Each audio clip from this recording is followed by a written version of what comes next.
Let's set aside religion for a while. Now, when we are talking about Adam and Eve, we are not talking about individual or human or person. We are simply talking about an atom and electron, which represents Adam and Eve. The study of human body is called anatomy for that purpose. We already know that atom is the smallest unit of matter.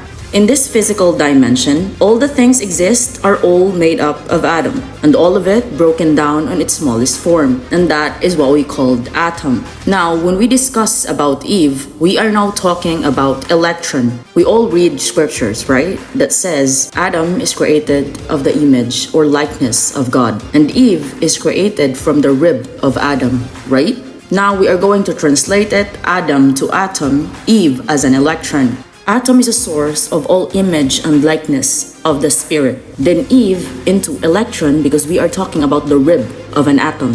When you look at the visual representations of the electron, the pattern path or its spiral look just like a rib. By combining the atom and electron together, which is the main source that what we call spirit, on it we have protons, neutrons, and electrons. Protons have positive charge, electrons have negative charge. Neutrons have neutral charge that usually moves independent of each other. Now let's go to the Garden of Eden. Let's translate it as a high consciousness, or what we know as the high state of mind. Now, about the snake in the scripture, that represent the serpent, or what we call as the Kundalini energy, that usually holds the divine feminine energy. Kundalini energy is specific to women, or known as the feminine. Number 9 represents the number of birth completion. 9 months in the womb for every woman there is. What women have down there that usually we shaved or wax is simply known as a portal. That's why sex in general should be sacred, because our body is a sacred temple, and that down there is a portal. In the making of babies, we all withhold a sexual energy, especially within our vessel, allowing sexual energy to be used to create by just creating on that wound in the mind. When you read any scripture esoterically, this will be the idea of creation. That's why our spinal cord, or what we know as the 33 vertebrae, is also known as Jacob's ladder, our spine connected to our brain, which now represents the tree of life. Under our spine lies the Kundalini energy. Through fasting or any meditation process, all Kundalini energy will be activated, because if you keep eating, your body have a hard time to heal itself.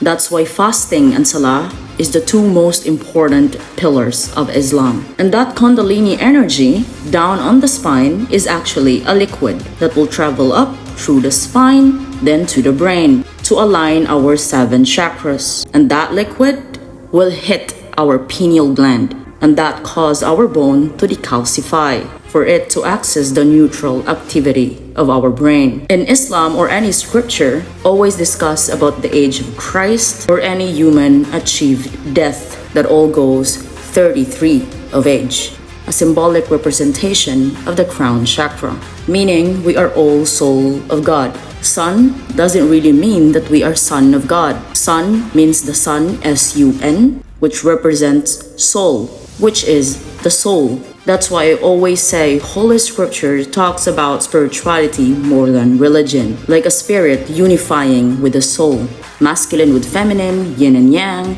good and evil. The soul is in between on those both opposites, or now known or so-called the 3-body problem. There's this movie, 3-body problem, check it out, and let me hear your thoughts. Salam alaikum.